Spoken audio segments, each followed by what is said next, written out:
In this video, I'm going to show you how Azure AI Foundry content harms settings can change the behavior of the exact same HR assistant. You'll see prompts that gets blocked, prompts that get flagged, and prompts that pass through depending on how we configure the guardrails. Example. Welcome back to our Azure AI Foundry Guardrail series. In this video, we are exploring guardrail number 3, content harms protection. We'll start with the 4 mandatory harm categories that Azure evaluates: hate, sexual, self-harm, and violence. We'll explain why some content harm setting appeared grayed out and what that means from a security and governance perspective. We'll see how the sensitivity levels allow you to control how aggressively harmful content is detected and blocked. We'll also examine every place content harm protections can operate, including user prompts, model responses, tool calls, and tool responses. You'll learn how protection can be applied at different intervention points throughout the AI processing pipeline. We'll compare Microsoft built-in safety protections with custom Blocklist created specifically for your organization. We'll also cover the difference between exact match filtering and more advanced regular expression based matching. And finally, we'll bring everything together with a real HR chatbot example running in Azure AI Foundry. One important note before we begin: every screen you'll see in this video comes directly from real Azure AI Foundry portal.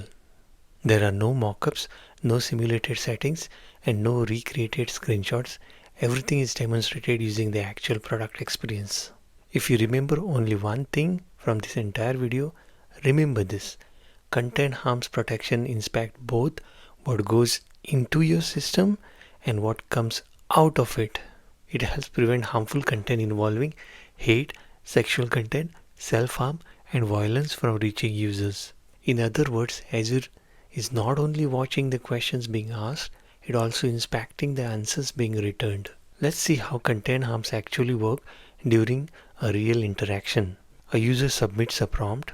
Before that prompt reaches the AI model, content harms protection checks the incoming request. If the content passes policy check, the AI model processes the request and generates a response. Before the response is returned, Azure performs a second content harms inspection on the model's output.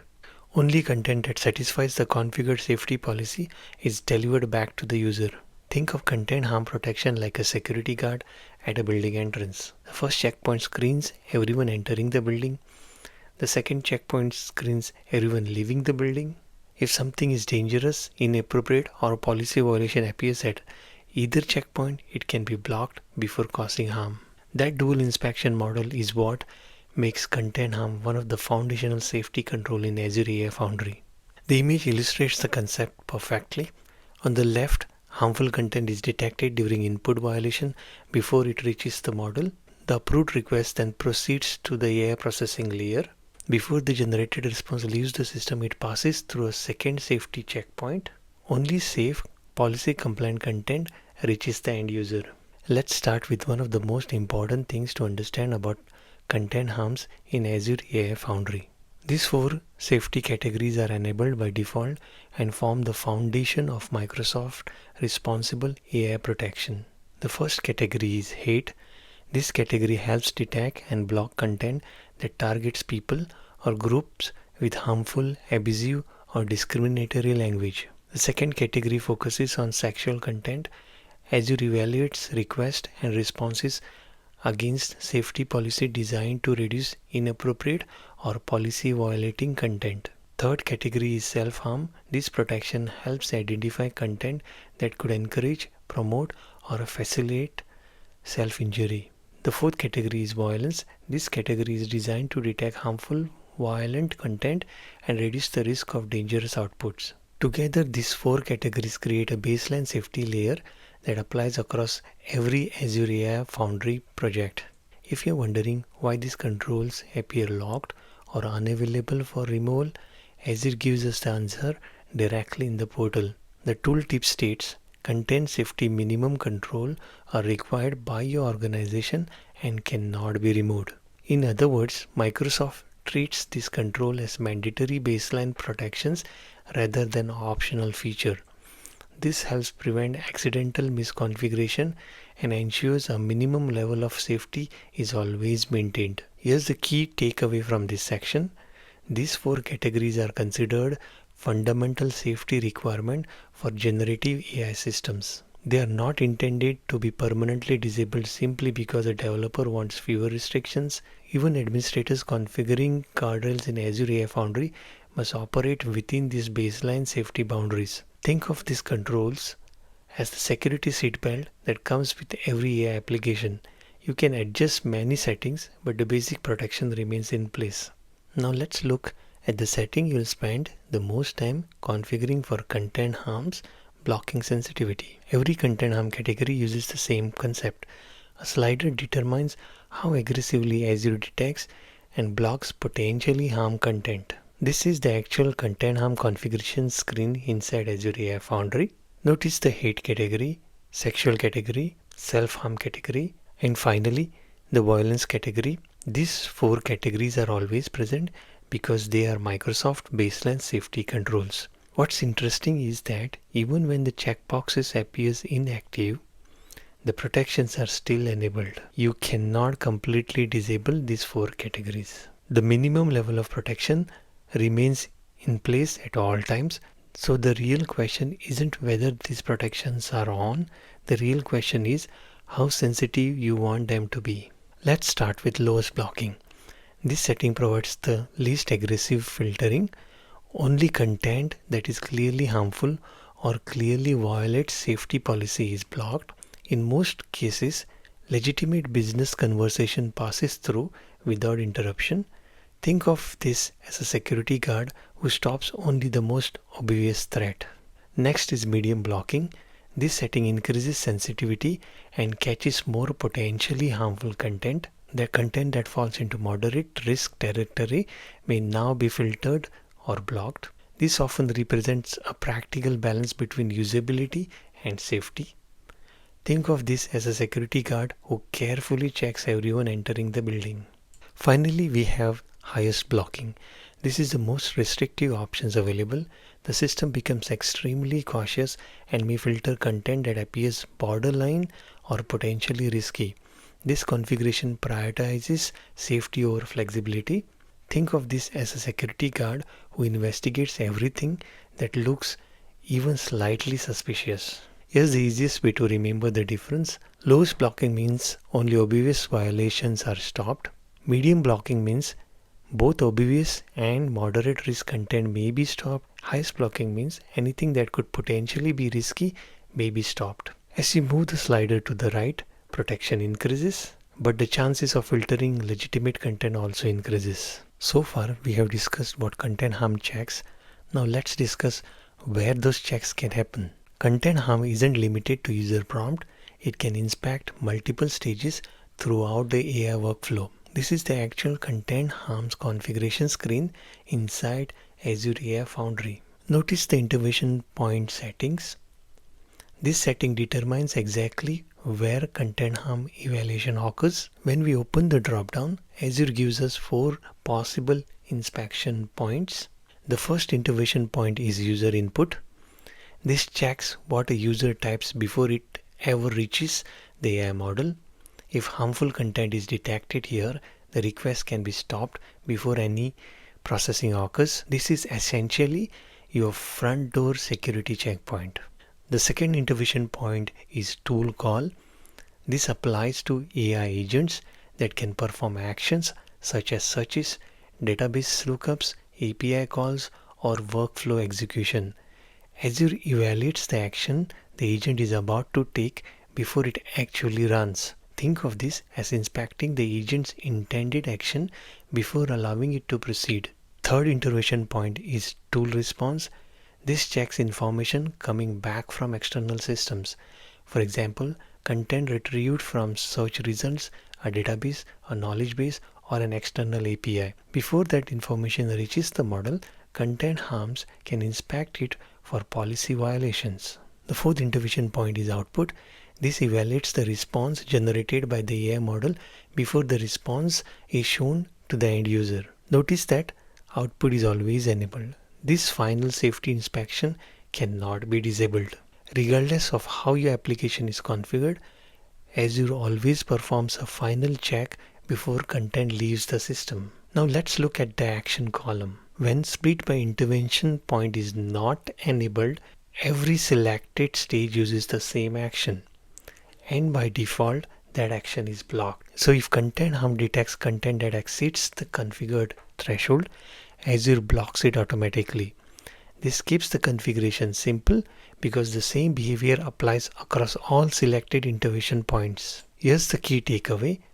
Content harm can protect far more than just user prompts.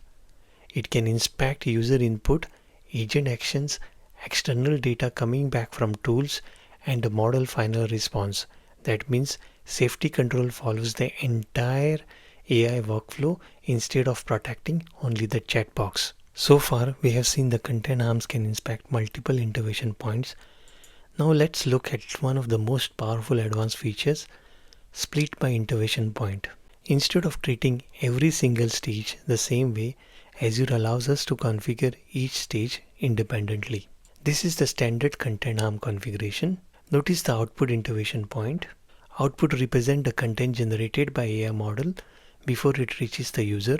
Azure treats this stage differently from the others. Notice that the action remains locked at block. For model output, Azure does not allow Annotate. If harmful content is detected in the model response, the only available action is to block it. The final protection layer always remains in place. When split by intervention point is enabled, Azure separates each intervention point into independent rows. Each stage now can have its own sensitivity level and action. This gives administrator much finer control over how safety policies are enforced. Now let's examine the available action for user input. The first option is block. When content exceeds the configured threshold, the request is stopped immediately. The second option is annotate. Annotate does not stop the request. Instead, Azure records the detection and provides risk information while allowing processing to continue. This is useful when organization wants visibility and monitoring without immediately blocking content. Now compare that with the output stage. Even with split by intervention points enabled, output remains locked to block, so administrator gain flexibility for incoming content but not for model generated responses. Microsoft intentionally keeps that final safety checkpoint strict. So why would an organization use split by intervention point? Because not every stage has the same level of trust. For example, an organization may trust its employee entering prompts into an internal HR assistant.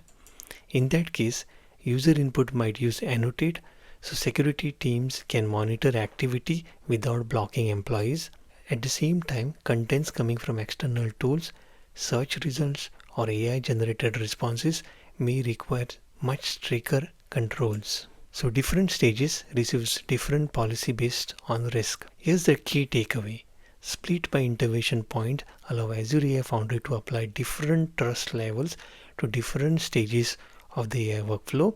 You may choose to monitor some stages using Annotate while enforcing blocking on higher risk stages.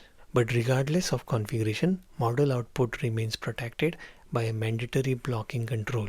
Let's move beyond AI-based content harm detection and look at Blocklist. When we open the Blocklist drop-down, Azure presents both built-in and custom Blocklist options. Let's start with built-in option called Profanity. This is a Microsoft maintained blocklist designed to detect profanity and offensive language.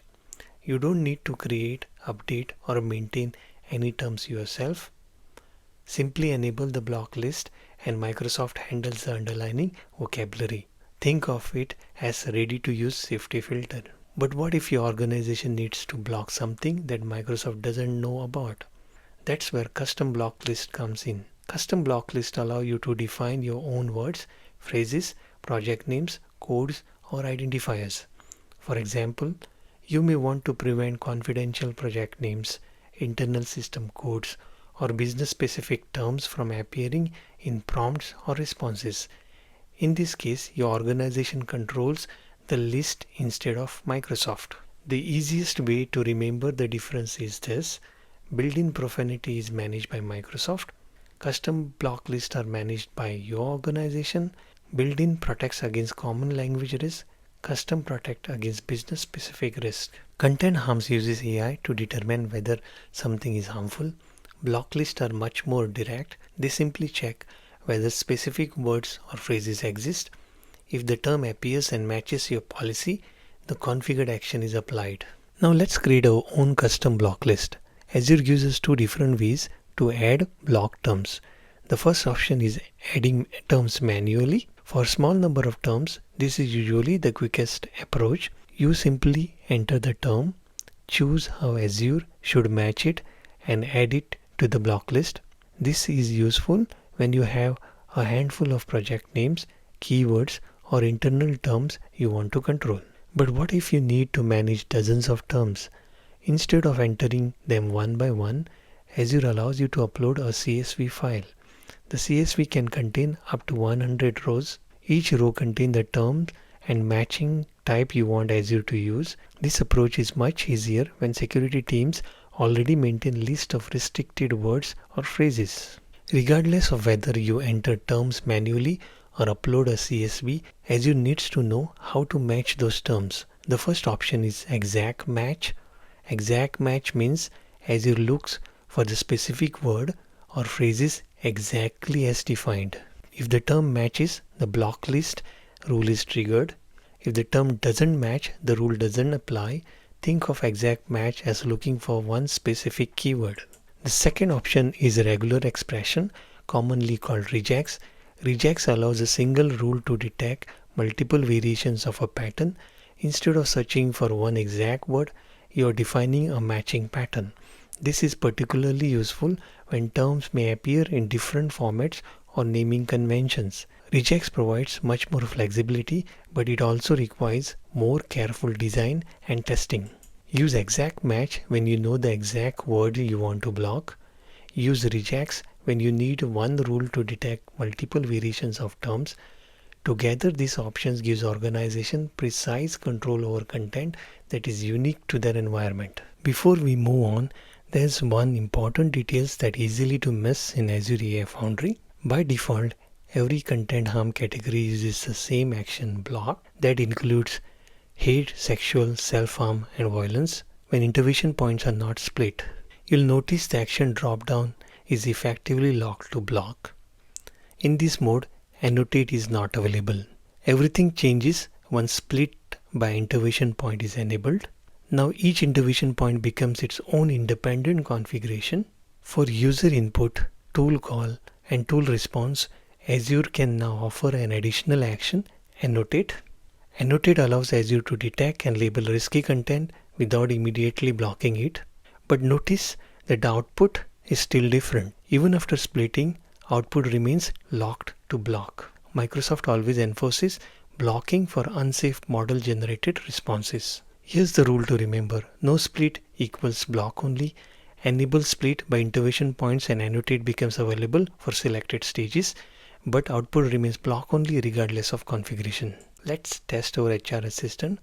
All 4 content harm categories are set to lowest blocking. Now let's send a clearly harmful prompt.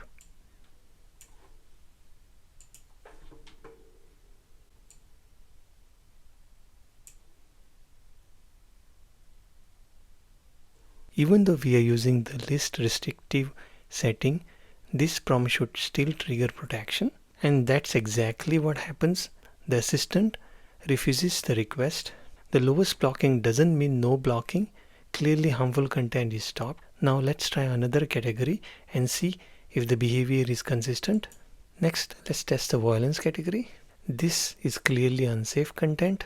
The HR assistant refuses the request and redirects the conversation safely. Even at lowest blocking, obvious violence related requests are stopped. Now let's test the self-harm category. This should trigger self-harm protection. Instead of providing instructions, the assistant responds with supportive guidance and safety resources. Content harm protects users by redirecting harmful requests towards safe responses. Now let's use clean prompt. It gives a clean response. Presently, I don't have any data provided. This is not related to any response towards content harm. This is normal response from our HR assistant. Now for our second test, let's take the exact same prompt and move all 4 categories from lowest blocking to the highest blocking. Nothing else changes. Same HR assistant, same prompt. Let's run the test. I'm running all the tests at the same time. And the result is exactly the same. The harmful prompts are still blocked. This is expected. Clearly harmful content gets blocked at both lowest and highest settings. For this test, the user isn't typing the harmful content. The harmful content is coming from external source like a web search result or a document. So instead of checking user input, we are checking tool response. I have this content as a text file. Let's send this document to HR assistant. Azure detects harmful content before the AI can use it. Nothing harmful was typed by the user. The risk came from the external content and the content harms blocked it at the tool response stage. User input protects what user sends. Tool response protect what the external system sends back. Now let's look at the difference between block and annotate. First, I'll configure user input as block and highest sensitivity level. Highest blocking, user input, block. Let's save this. Let's submit this prompt. Azure flagged the request and stopped it. Now let's change input to annotate. Let's make this to lowest.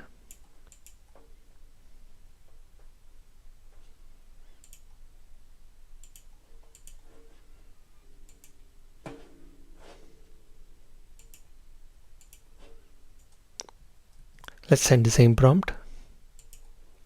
Notice I enable split by intervention points and change user input to annotate.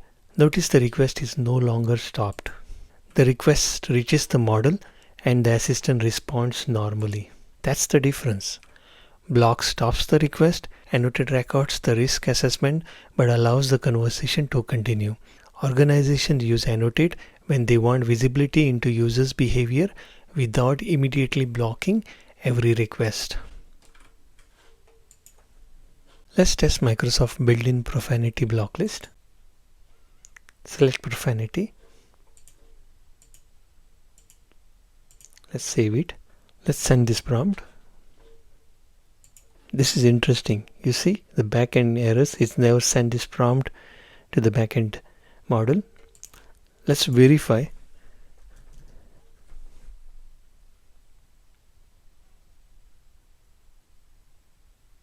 See, connection works. So by default, Microsoft blocks this. Now let's create our own custom block list. In this example, I'm creating a block list for a fictional project code name, Project Phoenix.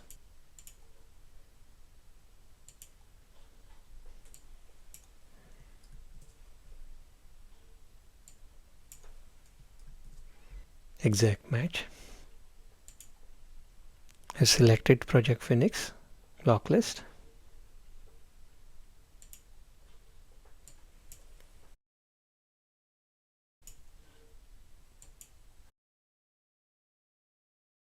I'm using the exact match, which means Azure will look for the specific term exactly as written. Now let's test it. See, backend error. That means, and the request is blocked. This wasn't blocked because of hate, violence or any other AI risk assistant. It was blocked because the text matched our custom block list. Let's remove it and test again.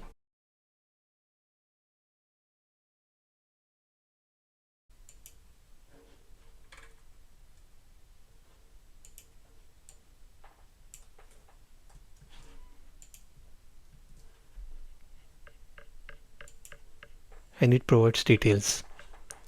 Here we are not using custom block list. If you see the previous one, it gives API error. So far we have blocked the exact word. Now let's block a pattern. Instead of looking for a specific term, Regex looks for matching pattern. In this example, I have created a Regex pattern that looks for 16 consecutive digits. Before setting up, let's test this. It says, I'm sorry, but for security and privacy, please do not share sensitive like credit cards. Now let's go back, set a Regex pattern.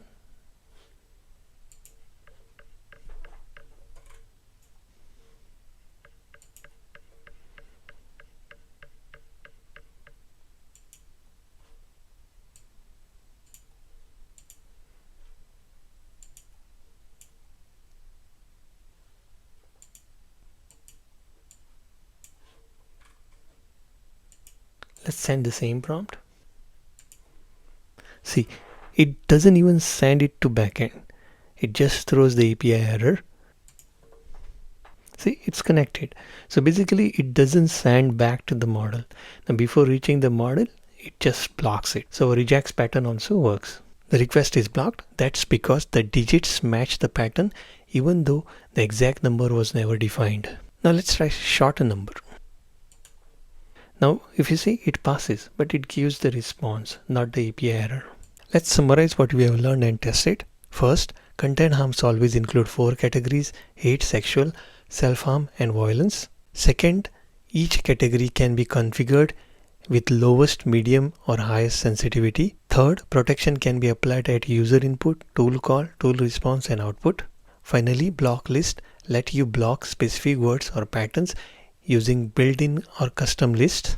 Output is always blocked, split by intervention point, and every other stage can annotate.